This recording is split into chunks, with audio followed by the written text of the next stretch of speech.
Om Namah Pranavartaya Shuddha-jnanaikamurtaye Nirmalaya Prasantaya Dakshinamurtaye Namaha Apara Satchit Sukhavari Rashe Yasyormi Matram Bhuvanam Samastam Guhahitam Tam Ramanam Gabhiram Chinta Vihinam Hridi Chintayami. My humble pranams. It's a great privilege to participate in this event today. I feel very moved to be amongst you.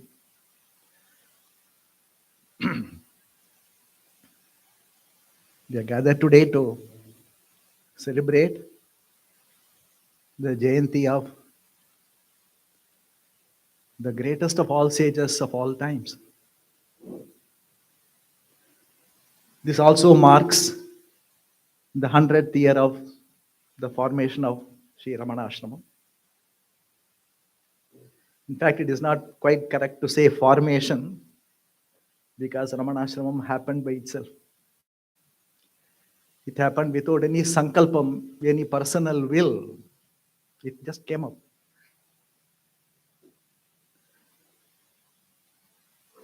100 years back,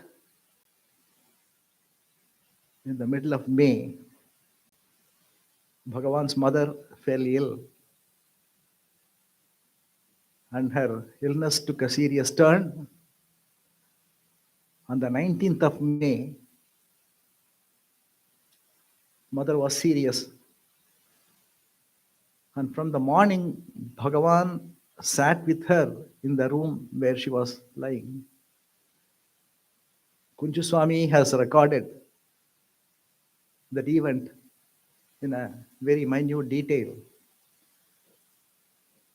He says there were people like Ramakrishna Swami, Niranjanananda Swami, of course.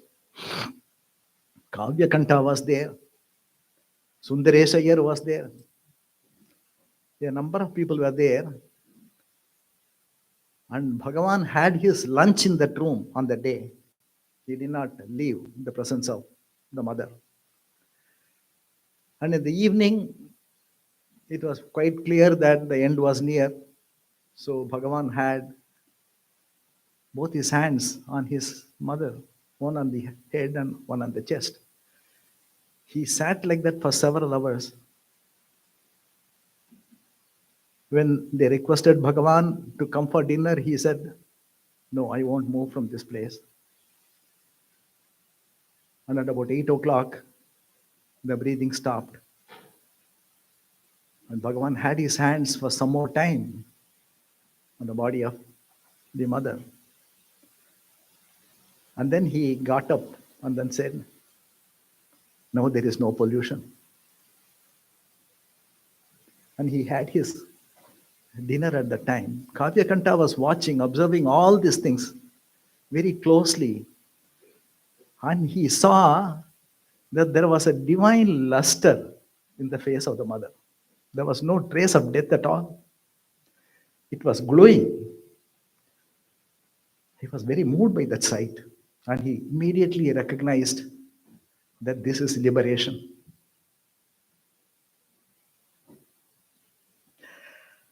And after this, Bhagavan just became a Sakshi. He went back into his state of total absorption in the self. He did not take part in any other thing at all. No sankalpam.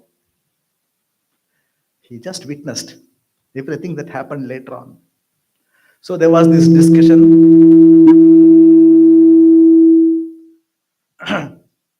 So there was this discussion as to what to do with the body at that time. And Kavya Kanta, he remembered about 5-6 years earlier, his wife had asked a question to Bhagavan, and Bhagavan had replied. Her question was, how should a woman saint who leaves the body, becomes a mukta, how should the remains be treated? And Bhagavan says that there is no difference at all between somebody who is a man or a woman, somebody who is liberated. They are all to be treated in the same way. Actually, his reply was, Jivan Mukta na dahya syat. Dahyam, should not be cremated. Tad dehohi suralayaha, he says. The body is devalayam. It is the abode of the divine. That was Bhagavan's reply. In Ramana Gita, this is there. So Kavyakanta quoted this and then said, it is all settled. There should be only a samadhi for the mother.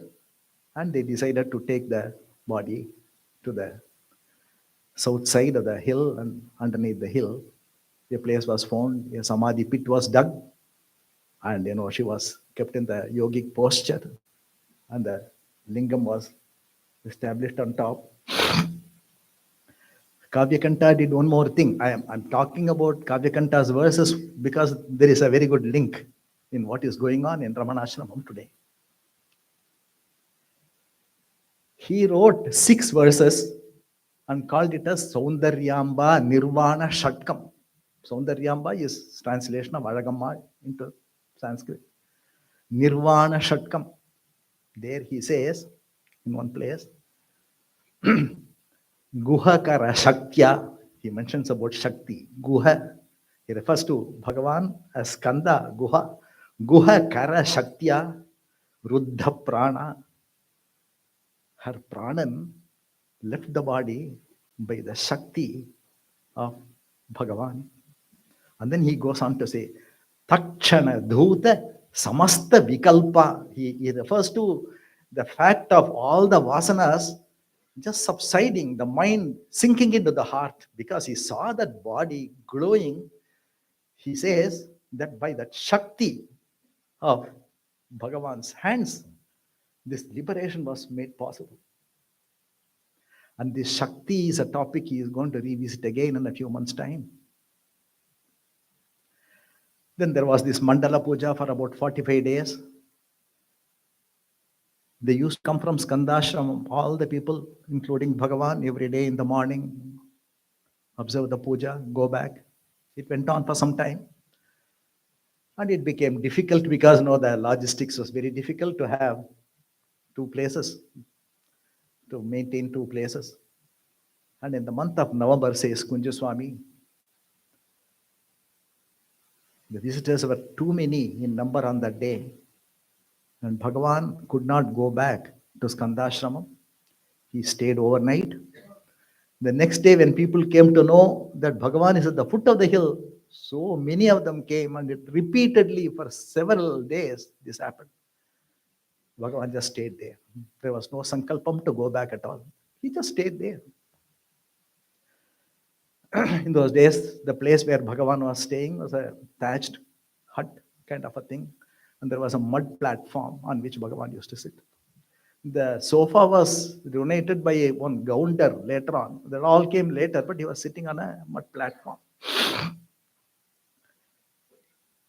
The Jayanthi, the first Jayanthi in the ashram, took place on the 3rd of January 1923, 3 days from now, 100 years back. On that day, another event took place which went unnoticed. As I said, Kavyakanta, he was not there in Tiruvannamalai for some time. He had the habit of going around, finding places where he could do his tapas.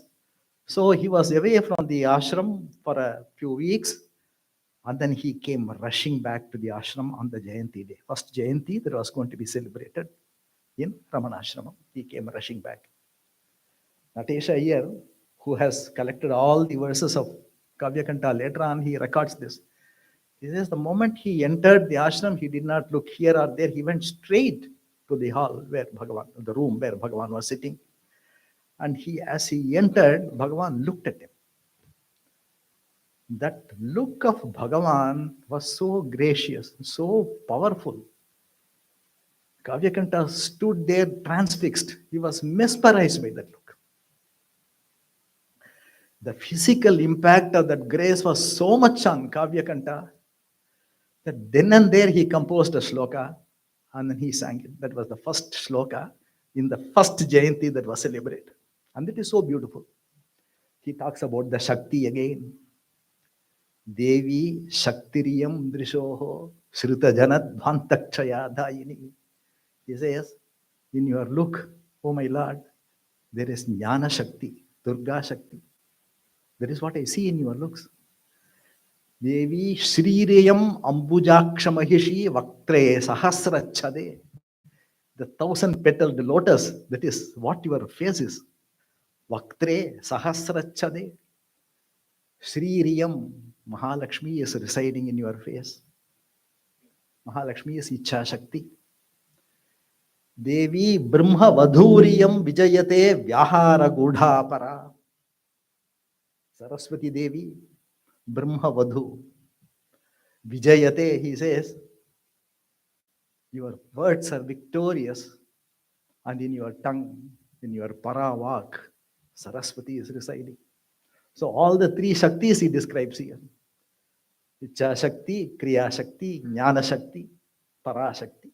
All the three combined together. He has a darshan of that Shakti on that day. Then he goes on to say, Vishwacharya, Mahanubhava Ramana, Tvam Stautukaha Prakritaha. He refers to himself as a Prakrita, a primitive person, an uneducated person, a common man. It's what Kavyakanta says about himself. Vishwacharya, he says, you are Lokaguru, Mahanubhava Ramana, Tvam Stautukaha Prakritaha. How can I describe you? How can I praise you? He says. This Vishwacharya is very interesting because when he saw the vision of Bhagavan in that manner, he immediately connected.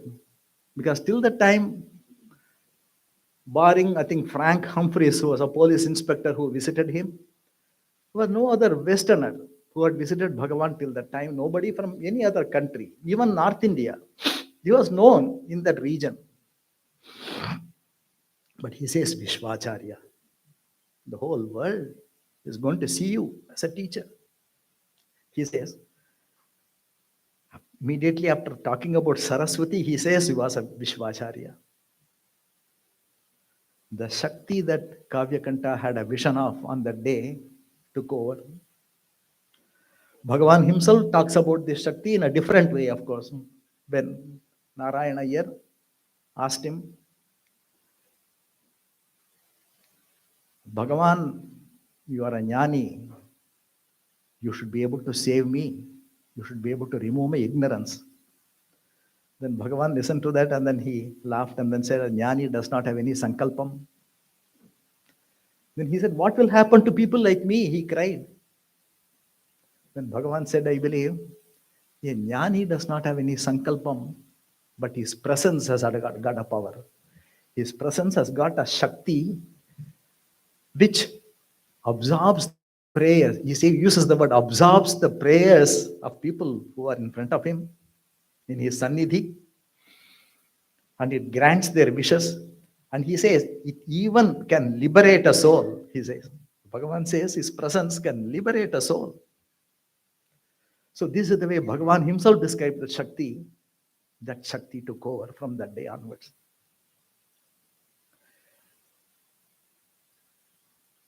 And the Shakti operated through B.V. Narasimha Swami. There's a progression of how Ramanashramam went through various phases. B.V. Narasimha Swami, the Shakti motivated him to sit patiently with Bhagavan to find out what happened in his life. He had to really draw out Bhagavan from his state of total absorption, patiently wait for him to give his replies. And then he put together a biography of, an authentic biography of Bhagavan. And after this book got published in 1932, I think, a lot of other Westerners like Paul Brenton, they read that book and they started coming. And then we know when Paul Brenton came and his experience he recorded as Search in Secret India, that was an instant success all through the world. And people started coming to the ashram. He did not move out of Arunachalam even for a second, but the whole world came to him.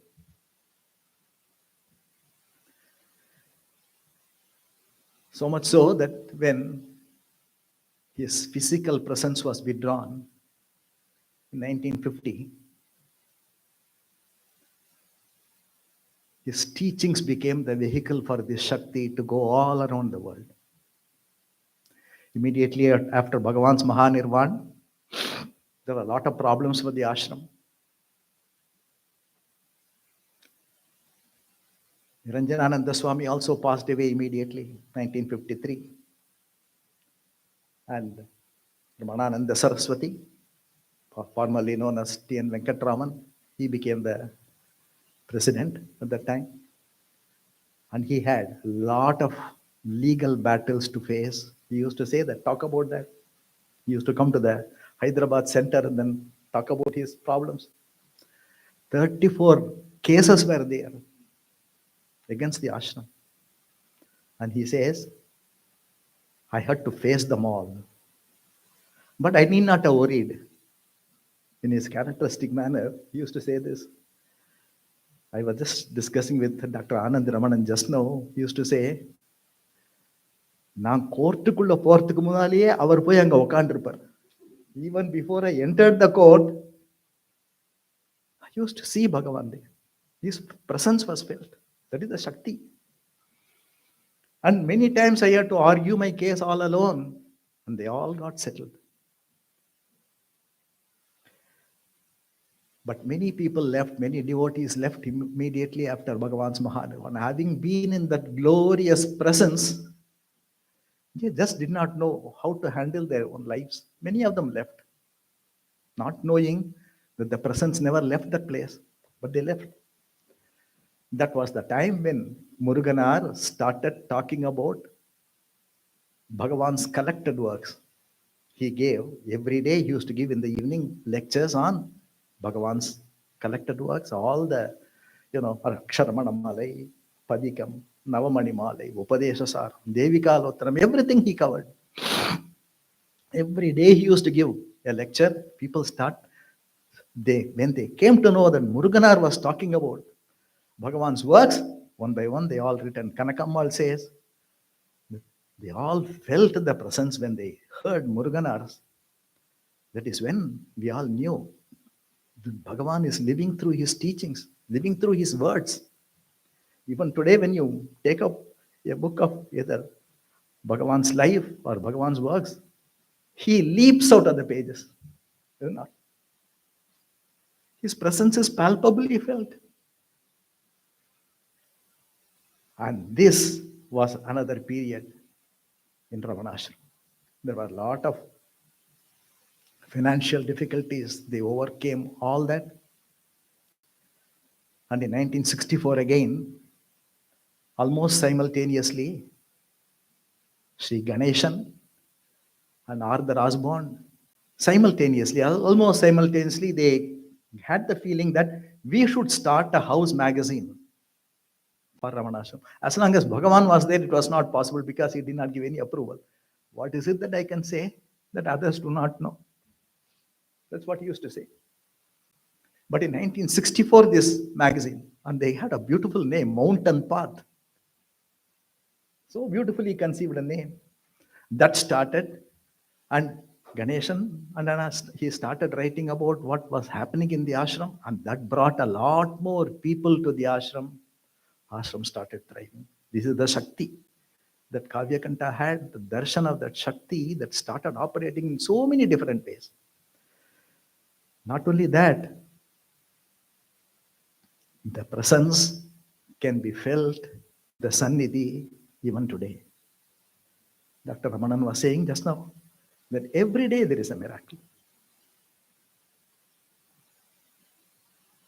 There is no diminishing of that power.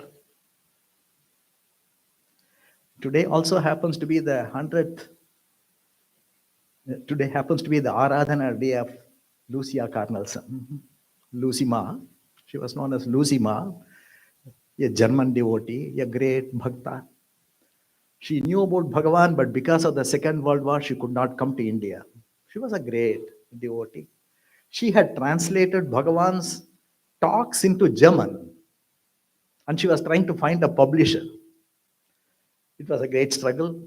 She gave up. She came to the ashram. And then, 1956 or so, this is about 6 years after Bhagavan's Mahanirvan. It seems, she says, one day she very jokingly told Bhagavan in his presence in the Sannidhi, Samadhi Sannidhi, Bhagavan, I tried everything, nothing is possible. Now it is your responsibility. Now you take over now. After saying this, she came out of the hall and she said within about 5 days, she received a mail from a German publisher saying that he would take up the publication. She talks about this 5 days and then says, 5 days is the time that it takes in those days for the mail to come from a foreign country to India. And so she says that German publisher must have been influenced at the time that she was praying to Bhagavan. Not only this, I'll just give one more example because there are millions and millions of examples, but I just thought that I would take two samples. Many of you may have heard about Adam Osborne, the son of Arthur Osborne. In fact, Osborne was a very famous businessman in the Bay Area in the 1980s. He was the first person to start designing the mobile computer. It was known as Osborne computers in those days. 1981, he designed it even before IBM PC came up. But of course, for various reasons, it could not run for a long time. But unfortunately, Adam Osborne contracted a very bad brain disease, brain related disease. It was a wasting disease. One by one, his faculties started shutting down. But he wanted to spend his last months in Ramanashrama. He owned up everything here. He went to Ramanashrama. That was the decision that he took. As a boy, he remembered going to Bhagavan. Every day, 4 or 5 year old boy, he would go and ask Bhagavan, Bhagavan, when will my father come back? Because Arthur Osborne was imprisoned in Cambodia. He was a prisoner in the Second World War, prisoner of the Japanese forces. So Lucia Osborne would send Adam, please go ask Bhagavan today. He would go every day, ask Bhagavan, when would my father come back? Bhagavan would just listen to him and keep silent. But one day he said, he will come. And within about a few days, they received a mail from Arthur Osborne saying that I'm released now, I'm coming back, and so on. So Adam had such a great association with the ashram. He decided to spend his last months in the ashram. He came. He was not able to walk, so he used to be wheeled into the samadhi. His sister, Katya Osborne, she came to Ramanashramam to take care of her brother. But as days progressed, Adam Osborne's condition became worse and worse and worse. And Katya says, she has written an article in Mountain Path, she says, one day I went and prayed before Bhagavan. Bhagavan, I'm not able to manage. It's just not possible for me to. In a very tearful manner, she says, she prayed to Bhagavan, you have to show me when it is your responsibility now. She says that after saying this, she came out of the hall. She was wheeling her brother back. And a man approached her. And then it seems he asked her, do you want help with your brother? Her heart leaped. But then looking at that man, she was a little skeptical. How can he was looking very short and very ordinary looking? And it seems that man said, I am a professional weightlifter. She was overwhelmed. Just now I prayed to Bhagavan, and this is what happened. So these miracles, as he says, every day, all of us have experienced it. Is it not? All of us, every one of us have seen this happen. Ordinary incidents, but we know that this has happened because of Bhagavan. There is an immediate link we are able to make to Bhagavan. So the presence has never left. That Shakti is doing its job in so many different ways. That same Shakti, I am sure, will continue to guide Dr. Anand Ramanan, throw a protective armor around him to face everything that needs to be faced.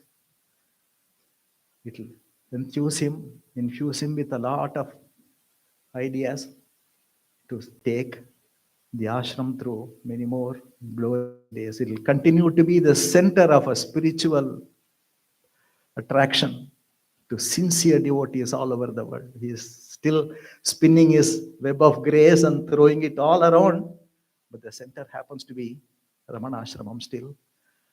And it's heaven of peace. Nothing has diminished there. We know that it is unlike any other place that you get into. Whatever happens in the outside world, the activities in the ashram, they continue to go on. In the month of August, I happened to visit the ashram. Unfortunately, that was the day that Manianna passed away. I could see the grief in everybody's faces, but nothing was stopped in the ashram. Everything, every single thing went on as usual. That is a remarkable thing. And it will continue to happen that way by the Shakti that Kavyakanta had 100 years back, the darshan that he had 100 years back, that Shakti will continue to guide everybody. And assurances of Bhagavan, we can always remember. So on this holy day, our prayer should be, my Lord, please grant us a flood of love for your lotus feet. Only He can give us that love. On our own, we cannot love Him. He has to make us love Him. That should be our